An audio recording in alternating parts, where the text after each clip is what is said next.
Heat exchangers.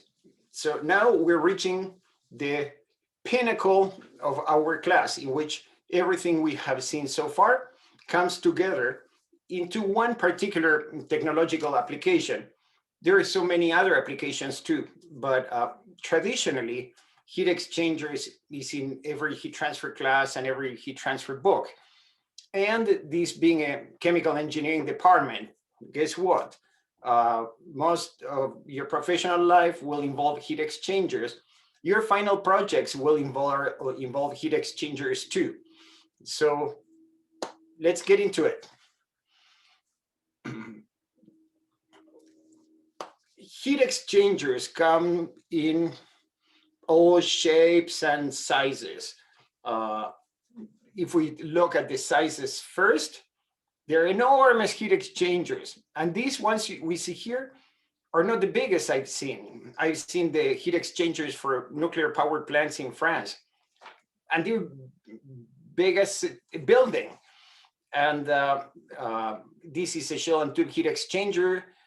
You get to see here, this outside is the shell. Here, this is a different heat exchanger, much, much smaller, but it's the same principle. You see all these tubes.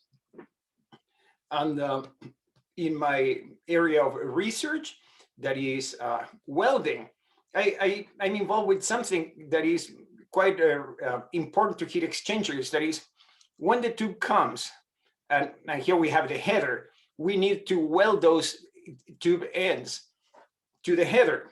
Now, let me tell you, if you do it by hand, it takes very long each tube. And when you have thousands of tubes like here, even many more thousands in nuclear energy heat exchanger, you have to automate it. You have to know what you're doing so you go fast enough. If you order one of those nuclear heat exchangers today, you'll not see it for the next 2 years. Even if they start working on it the day you said I'm paying for it, because it takes so long to make.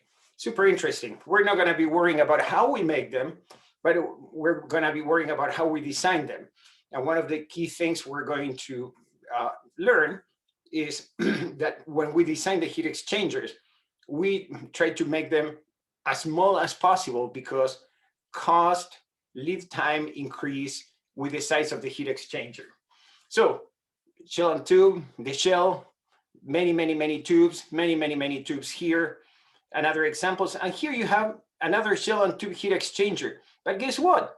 This is a tabletop heat exchanger. And when we teach the class in person, I pass around a heat exchanger of this size where you can get to see it. So many sizes, many types.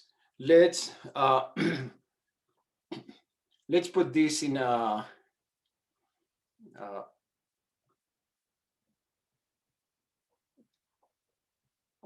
okay, here we go. Let's put it all together. So let's classify heat exchangers by construction, type of construction, and type of flow. Let's start with the type of construction. One of the types is the concentric tube heat exchanger, which we have seen in one of the examples we did in class, in which we had convection in an annular flow, right? We have a pipe through which we circulate a fluid, and then that pipe is inside of another pipe.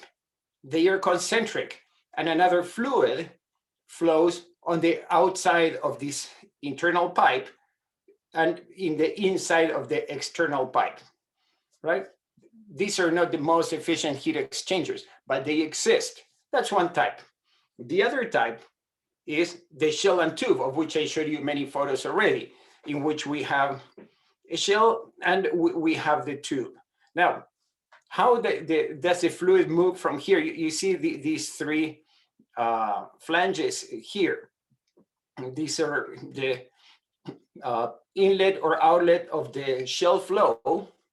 And then we have the tube flow. Here is inlet or outlet. And on the other end, this is blocked here, but this is open on the other end. We have the outlet or the inlet of the tube flow, right? So let's talk about passes. Let's say we have, in this heat exchanger of this schematic here, we have one shell. This is obvious to the eyes, one shell. But then, in this case, the flow goes from one end of the shell to the other end of the shell.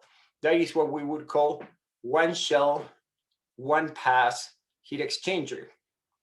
However, we could have other type of heat exchangers in which the tubes come in, they make a U-turn and come out. And this is the way the tubes look like. This is called a one shell, two passes heat exchanger. Why would you do this, right? Actually, this is not as efficient as a one shell, one pass. However, there is something important.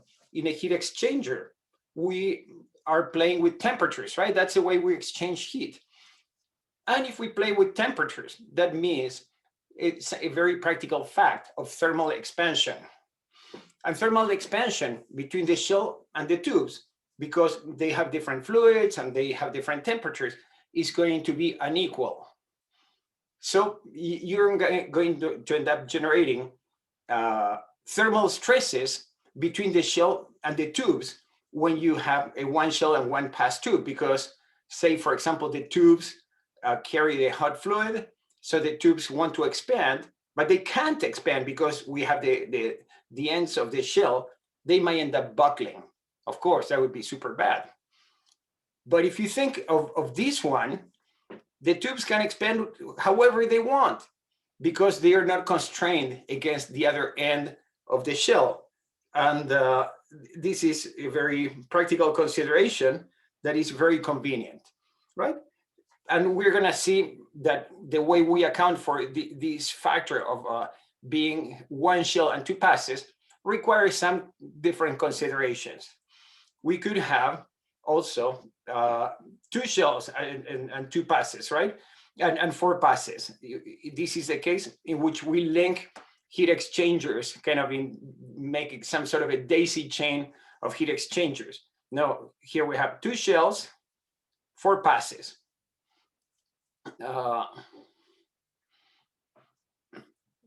So all these things right now, my goal is to show you. So you see this, of course, but for the time of the quiz 4, you'll have your notes and you can identify them.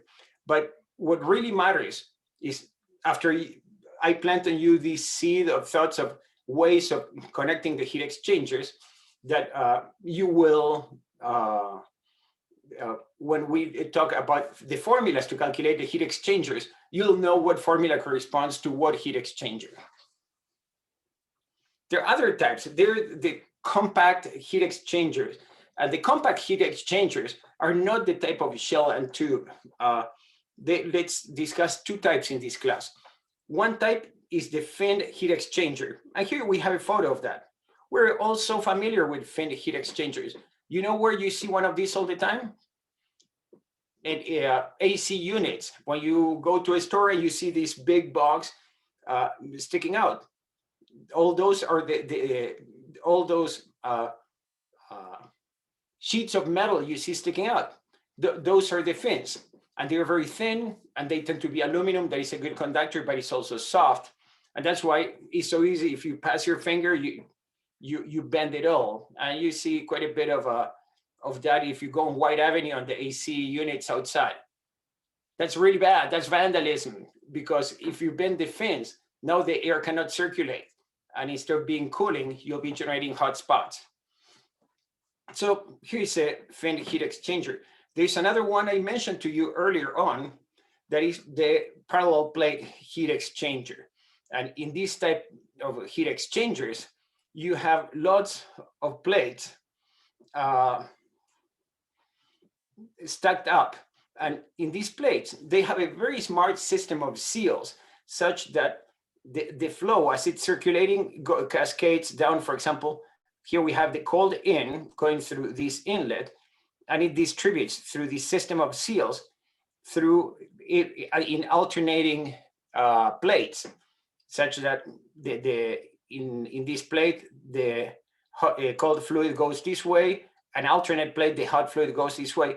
But every plate in between, because the way the seals are arranged, you have the hot fluid coming typically the opposite way. And this is a very, very efficient way of transferring heat, because we can have a whole lot of area, much like in a book. You think a book is a 3D thing, but if you expand all the pages, you would cover an enormous area, right? This is the same.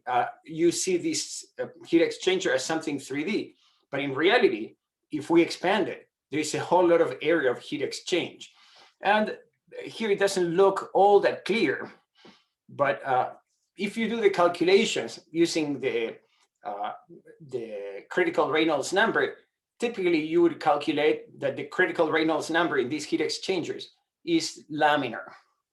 Now, laminar flow is our enemy in heat exchangers, because that's the one that is not so good at transferring heat. And these plates, you get to see it, looks probably more like a shading in your screen, but those are ribs that cause turbulence and enhance this local advection that creates this local advection that enhances heat transfer, transfers to this flow, right? Very, very, very compact, very efficient heat exchangers. Of course, they are more expensive than the shell and tube, but they have advantages. For example, they're modular. You want more heat exchange? You put more plates. There's an advantage to that. Okay, that's from the point of view of the configuration of the heat exchanger. This is not a class on the design of heat exchangers, which you'll have later, but these are the types of designs such that we can assign the proper calculation to the proper type of heat exchanger. From the point of view of the flow, so if this is a schematic you're going to see all the time, this is essentially a concentric tube heat exchanger that are not very common, but they're convenient to discuss. Of course, you're going to see that the same concepts we discuss in this very simplified model are universal to all types of heat exchangers. So in this case, let's say that both the hot fluid and the cold fluid move in the same direction. This is what we call parallel flow heat exchanger, right? And you get to see the direction of flow is the same in hot and cold. Now, a much more efficient type of heat exchanger is a counterflow, which to some extent is the same heat exchanger as before.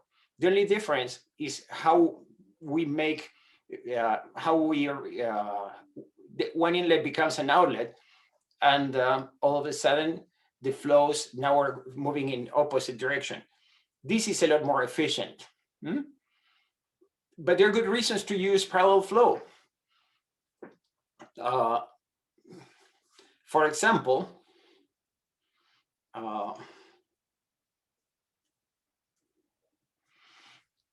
if you pay attention, whatever the direction of the shell flow is, when the fluid goes this way, it might be, let's call it counterflow, and we would be happy. But then the fluid turns around and goes parallel flow. Nothing we can do about it. So this heat exchanger, in reality, we could analyze as two heat exchangers, one that is parallel flow and one that is counterflow. And you'll see that if we were to do that analysis, which we will not do in this class, we end up with a particular correction factor for this type of heat exchangers.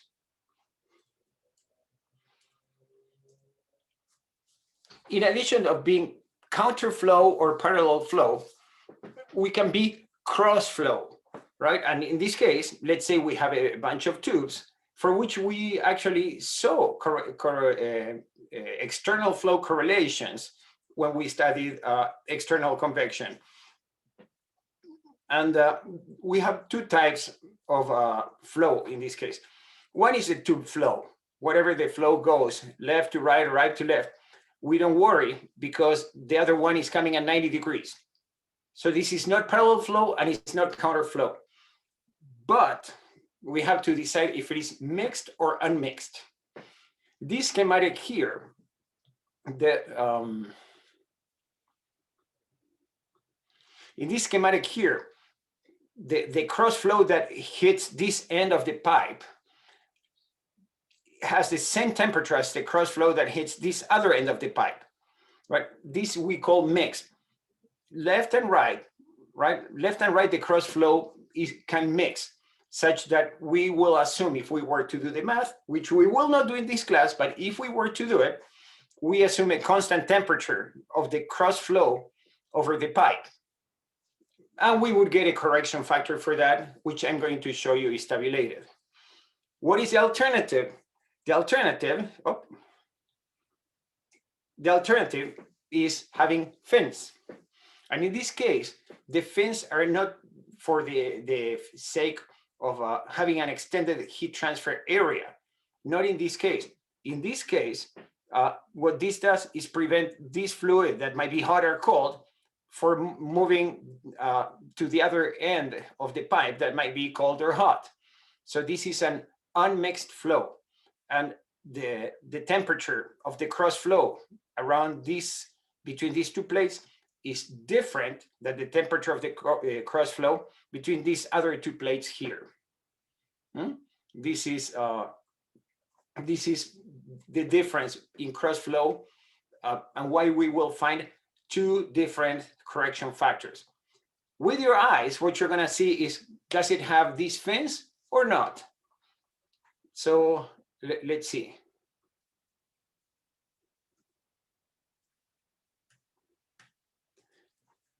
This guy here, this is unmixed flow. The cross flow that would be coming, in this case is air, the cross flow that would be coming here, as it goes through the pipes, has a different temperature at this end than at this other end.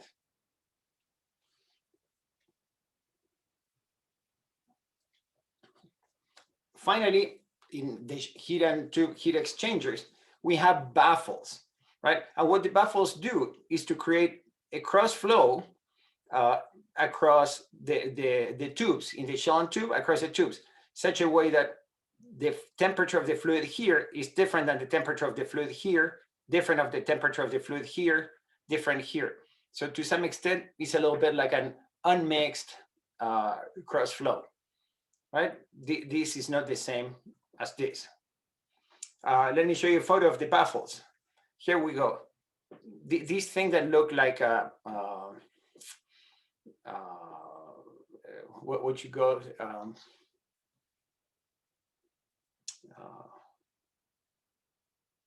well, these kind of honeybee structures here, this is where you pass the tubes. In this case, this heat exchanger is having the baffles just supported with a few external rods, and the tubes will go in here. And you get to see in these baffles that once we put the tubes here, there is no flow in this direction. The flow would come here, and you see that here is no baffle, so it's going to be alternating. The flow is going to be going up and down and up and down across the tubes. In addition to these heat exchangers that every heat transfer book has, and they're pretty well classified, this is a cool thing. Those are not the only type of heat exchangers. There are many other heat exchangers that are interesting, especially when they work. These heat exchangers I showed you so far work in steady state. And the equations we're going to write are the steady state equations in which heat stored, or the rate of heat stored, is 0. Now, if you wanted, you could have heat exchangers that function in a transient. And here we have a super cool, when I taught this class 4 years ago, or what was that, like 5 years ago, we were in the Winter Olympics, and I learned this thing that the athletes can have this thing that looks like some sort of Donald Duck whistle, and they seem to be blowing into that. And it's a super interesting heat exchanger. The hot air, when they exhale, warms up some aluminum plates that warm up. When they inhale the cold air, this cold air comes through these aluminum plates that have stored the heat from the exhalation and warm the air coming back in. So it's super cool. It's a heat exchanger in which the hot and the cold fluid go through the same channel. but the exchange of heat is hot fluid goes out, heats up some sort of amount of mass that will have some amount of enthalpy. And then when you bring in the cold fluid, this cold fluid is heated on the way in. Many of the principles we're going to study are the same, but these heat exchangers are much different to calculate and will be outside the scope of the class. But you have absolutely all the tools to calculate and design a heat exchanger such as this if you ever want it. What you have learned so far in this class is extremely powerful. You do not need computers, you don't need anything else to ballpark this quite right with all the formulas that you have seen so far. I think it's super awesome. And in one of my reincarnations into the future, I would love to work in sports engineering, because I think so many things could be done and we know how to do them. We just don't have the time, but you can if you ever want it. So some definitions. Definition number one, duty. But we discussed duty in the first week of class, right? Is the amount of heat transfer from the hot to the cold fluid is always positive. The heat transfer specific definitions. The book that does not say them clearly, but as I ask my colleagues, I'm preparing you with the words you're going to be using in your future classes. One, process fluid, that is the fluid you care about, right? Typically in our case is some sort of hydrocarbon, right? Then service fluid is the fluid whose only function is to exchange heat, typically water, sometimes air, right? But it could be other things. Exceptions. Sometimes you have chains of heat exchangers, right? So what is the process fluid in one is the service fluid in the other. So in those points, these definitions start to losing sense. But when you hear process fluid, that means this is the fluid I care about. When you hear service fluid, you immediately know this is the fluid I don't care about. It's just sucking up heat or giving it or giving away heat. We will be using graphs, and here we have one of those graphs. Here we have a parallel flow heat exchanger. And you get to see the same schematic we had before. I drew a concentric tube heat exchanger. They are so uncommon, but they're the easiest to kind of get our bearings on these things.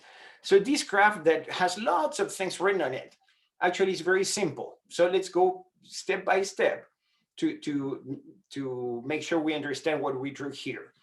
So in the horizontal axis, we have the path of one of the fluids, right? And in this case, it's very easy because it's parallel, it's concentric flow. So this correlates directly with the length of the tube. When we have things like one shell to pass flows, sometimes this length can mean the length down one of the tubes, right? For now, and for this case, and you're gonna see that when we have crazy cases, we always reduce them to these cases here. We are going to keep thinking on concentric tube flows, concentric tube heat exchangers, because everything else will be reduced to this. So horizontal axis is the direction down the path of one of the flows. Vertical axis is temperature. What temperature? Well, we're going to have two curves all the time. One curve is the upper one, that is temperature of the hot fluid, and the other one is temperature of the cold fluid.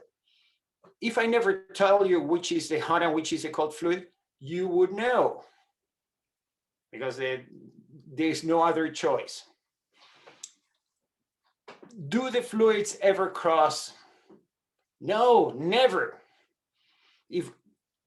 If I have a hot fluid and a cold fluid, you would be violating the second principle, if at some point the cold fluid sucked up so much heat from the hot fluid that became hotter. If you ever do that, call me first. We'll become millionaires. But until we're millionaires, the flows don't cross.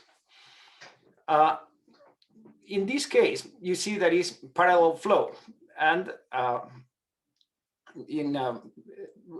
made these arrows here indicating the direction of the flow. From hot to cold, for the hot, from cold to hot to the cold. Imagine I didn't tell you which is the hot fluid, but you know. I imagine I do not write these arrows. And I tell you nothing about the direction of the flow. You have no choice anyway.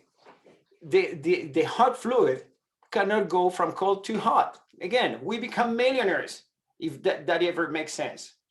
Until then, hot goes from hot to cold. There's only one way you can do it. And cold goes from cold to hot. Only one way to do it. So I indicated the arrows here just to have this conversation, but I don't have to. But you have to know. You don't have a choice either what is hot, what is cold, and you don't have a choice into what direction they flow. And we have this notation. THI means, the H means hot fluid, TH here and TH here. The C means cold fluid, TC here, TC here. The I means inlet, temperature of the hot fluid inlet, temperature of the cold fluid at the inlet. And this notation matters. And it's a little bit tedious. And if you trip on the notation, you might end up getting the wrong numbers, right? So, and here is the outlet. So temperature of the hot fluid at the outlet, temperature of the cold fluid at the outlet. All right. Something that I haven't figured out yet, I think I will someday, but I haven't figured out yet, is now, in this case, I means inlet, O means outlet. At some point before in the class, we were pretty free to call E inner, inside, and O outside. I have to fix that. Our book has not fixed that. But be clear that in this case, I means inlet, O means outlet, and does not mean inside the tube or outside the tube.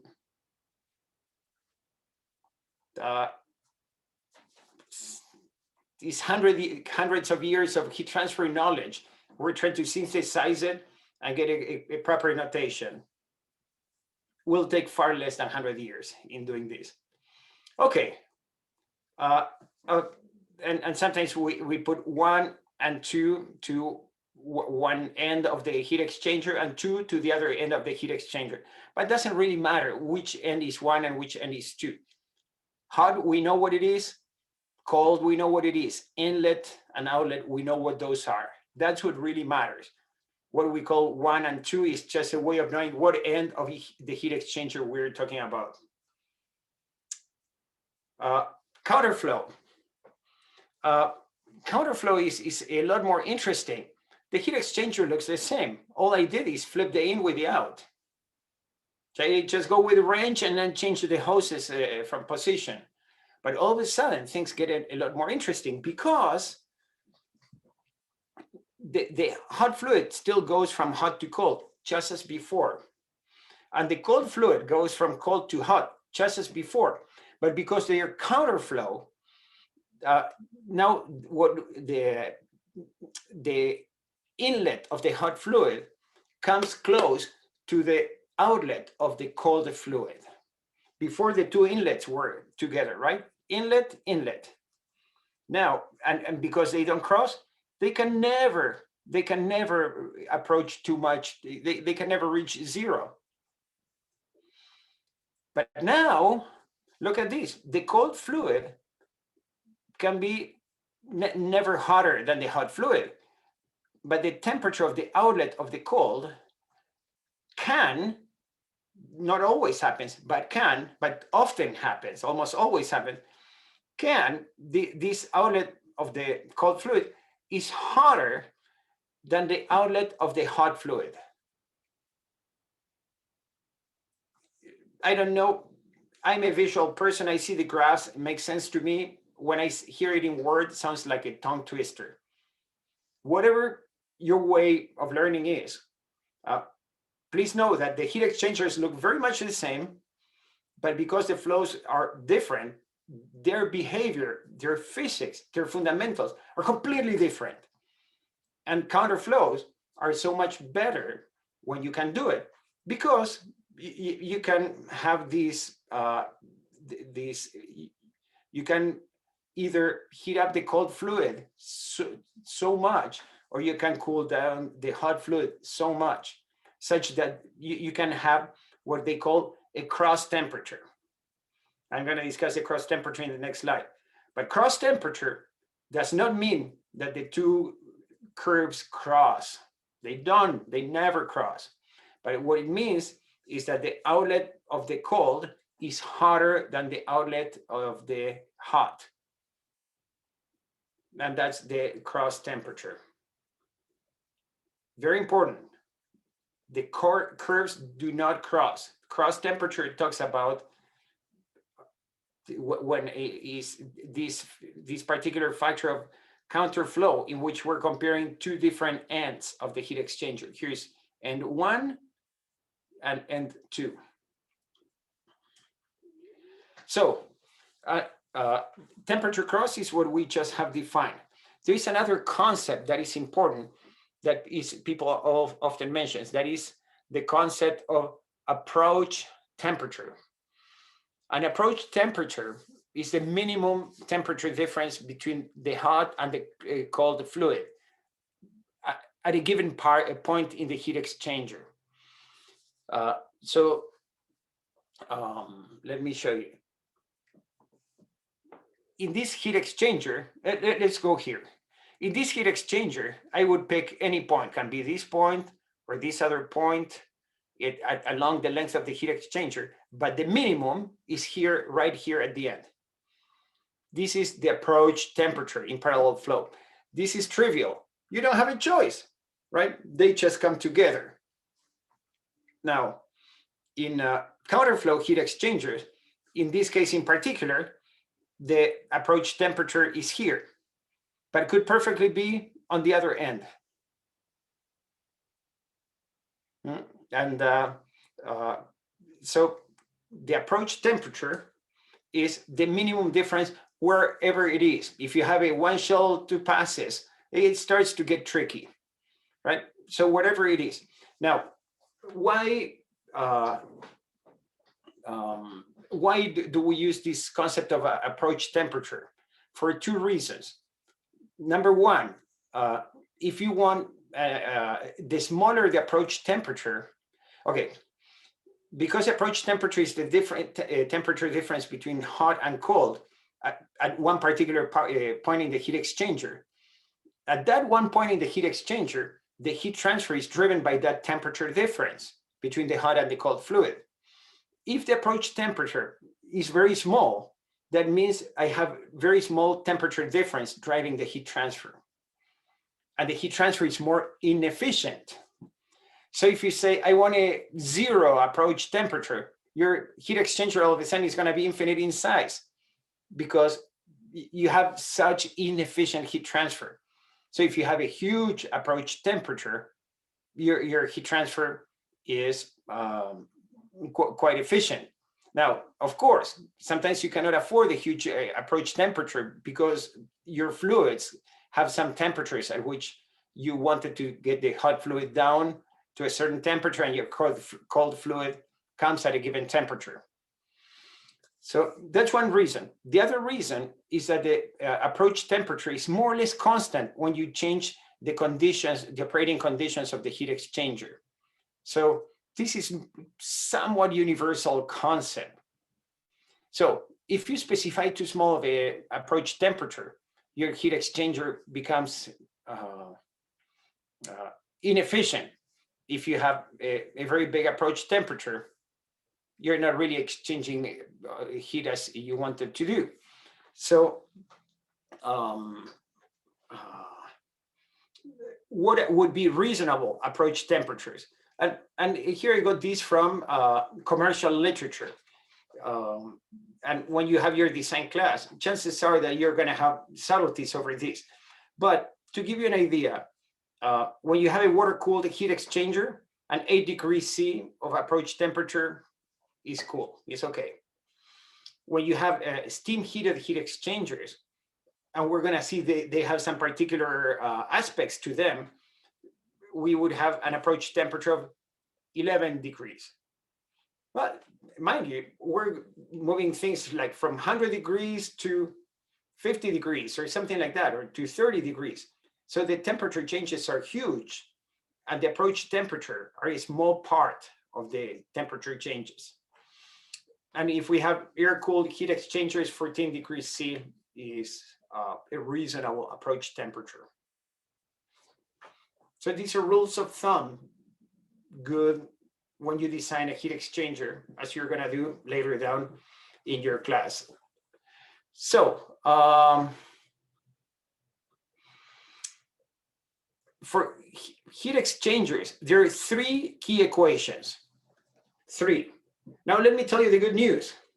Of these 3 equations, you know all 3 already.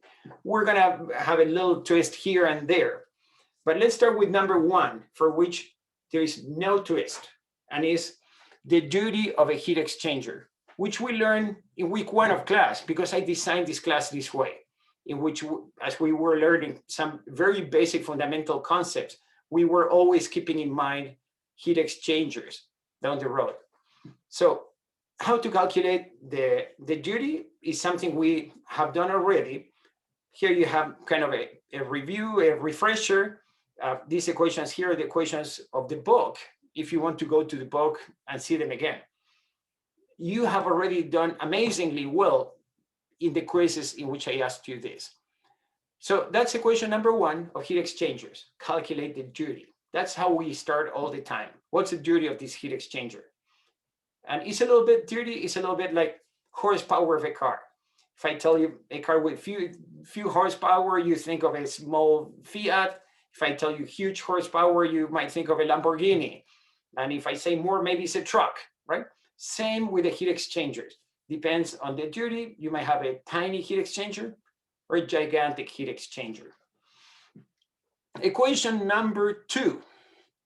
Equation number 2 is the size of the heat exchanger, right? So some people call this one the design equation, the design equation.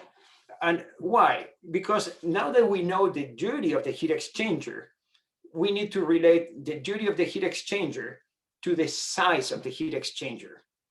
You don't pay for the duty of the heat exchanger, you pay for the size of the heat exchanger.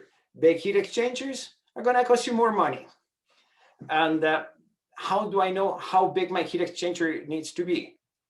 Well, with the equation of overall heat transfer, which we saw on week 5 of class, right? So duty, the heat exchange, is U, that is the overall heat exchange, the overall heat transfer coefficient, which we already saw, but it's more or less like a convection coefficient, kind of has that type of functionality, right? Times the area of heat exchange. Area is the proxy for the size of the heat exchanger. So when we talk about what is the size of a heat exchanger, the answer is a number in square meters. That is area of heat exchange. Times delta T. You knew this.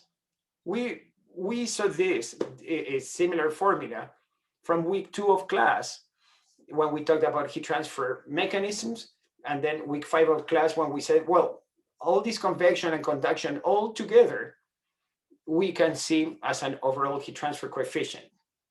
Here's the one twist in this equation. You know everything about it. A, we know. Q, we know. What is delta T? And delta T, because in a heat exchanger we have internal flows, as we have seen, as the fluid goes through a tube, is changing temperature. And it's changing temperature. As it changes temperature, it changes the driving force for heat transfer. And what we needed to do, use the delta T log mean. We already saw that. We didn't demonstrate it in section 4 in the notes. It is now like the derivation of where delta T log mean comes from. So you know it doesn't come from magic. So delta T would be in the case of a parallel flow heat exchanger or a counterflow heat exchanger is delta T log mean, delta T2 minus delta T1 over log of delta T2 over delta T1. What are delta T2 and what is delta T1? What is it? Okay. This is the reason we have marked 1 and 2 at the ends of the heat exchanger. So delta T1 is in the side 1, this temperature difference between the hot and cold fluid. And delta T2 is the temperature difference between hot and cold on the other end. So we got delta T log mean. If we talk about parallel flow heat exchangers, counterflow heat exchangers, or heat exchange with phase change, in which one of those is constant, this is it, done. But let's say we have a one tube, one shell to pass, or two shell for pass, or cross flow, or cross flow that is mixed or unmixed. Then we have to make these considerations that part of it is, for example, in a one shell to pass, part of the fluid is parallel flow, part of the fluid is counterflow. When we have a cross flow, we have to account if the cross flow is uniform temperature or is changing the temperature in the width, right? We can do all that with what we know. I would just need an extra week to do it with you. But you know the good news, as usual, somebody sucked up a PhD doing these things, and that poor somebody is giving to you for at zero cost of time and zero cost of the 4 years of sweat and tears, the answers. And here are the answers. Oops, no, here's not the answers. Here are the answers. If we have one shell to pass fluid, you have to multiply the delta T log mean by a correction factor F. So delta T is going to be delta T log mean times a correction factor F. Parallel flow, counterflow, phase change, F equals 1, and we're all happy. One shell, two passes. Oh, Dan, you might say, now I have to worry about this. Yeah, just think. Every time you use this graph, you're 4 years younger because somebody took those 4 years to get here. And how do you go through this? If you think of complaining that we have to go through this, just think. Somebody else had it much worse. So you have the shell inlet, shell outlet, tube inlet, tube outlet. Doesn't matter who's hot, doesn't matter who is cold. We have the shell inlet and outlet and the tube inlet and outlet. Very important to keep the notation straight here. So we have two things, P and R, just because that's the way they tabulated it. P and R don't have a specific physical meaning, other than is the way they made this general tabulation. So horizontal axis is P, that is tube outlet minus tube inlet over shell inlet minus tube inlet. I don't know why they did it like this, but I'm glad they did it, and it's not us. And then you know where you're in this horizontal axis. Now you need to pick up which curve. Which curve you're going to use? Use this parameter R. R means nothing. It's just R. And it's shell inlet minus shell outlet over tube outlet minus tube inlet. Doesn't matter who's hot and who's cold, but matters a lot who's shell and who's tube. And we have to keep straight on the notation. But we say I'm in this horizontal axis, I'm in this curve, as an example, and this is F. And F might be, I don't know, 0.85, 0.87, whatever it might be. And you put that F into this formula here. And all of a sudden, we're turning the formulas we did in the first week of class into heat exchanger design at a ridiculously high level, with like however many shells and tubes you want to have, whatever cross flow you might want, we just got it. And all the complexity and all the years of suffering and toil by the poor grad students, all of those are in F. And F is in these slides, is in your book, is on the internet, is anywhere you want. So this is one shell, one tube. One shell, two tube passes. You want 2 shells, 4 passes? There we go. Same story again. Here we have P and R. Your main concern is not mess up big T with small t and the I's with the O's. I think it's a small price we're glad to pay in exchange for not having done the integrals these guys here had to do. And I said 2 and 4, but if you look, this is any multiple of 4 tube passes. This is crazy stuff. You can design a huge plant just with this formula, and you can design it with very high accuracy. I'm not telling you like Mickey Mouse numbers here. This is it. All right. You want a cross flow that is unmixed, such as the one in the photos in which we have the tubes and the fins. Sure enough, tell me the big T, the small t, the I's and the O's, and I have the F. And the same formula of week 1 of class now can account for something that looks like science fiction. Okay, you don't like it, unmixed. Okay, mixed, here we go. Same story again, right? Same story again. In this case, we have to keep in mind the tube is unmixed, right? It's the small t, and the cross flow is mixed, is the big T.